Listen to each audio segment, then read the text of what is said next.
can read a definition of empathy in a textbook. You can even understand the scientific basis underneath it. But as a medical doctor and a writer, I know that understanding isn't the same as feeling. And I'd like to talk about how stories can teach us how to feel.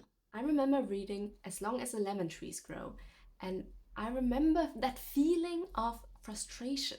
Not by the writing was beautiful, but by the people and how they acted in the story. I was constantly thinking, just leave, just flee. You're in the middle of war. Why do you want to stay in this country? What keeps you here? Take your family, run, save yourself. And that frustration, I think that's the whole point of it.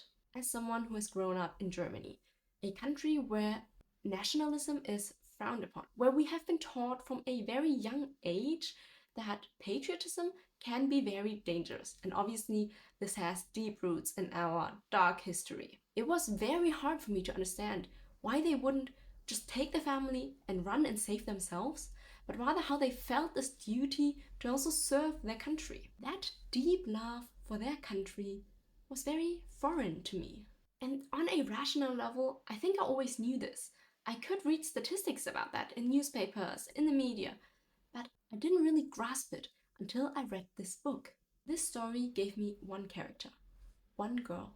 Her reasons to stay that made perfectly sense for her, even though they made no sense to me.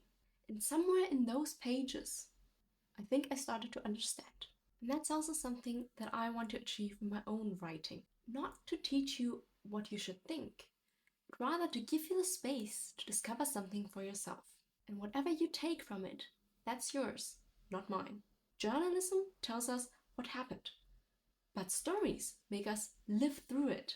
If someone ever tells you again that empathy isn't something you can just learn from books, tell them they're reading the wrong ones.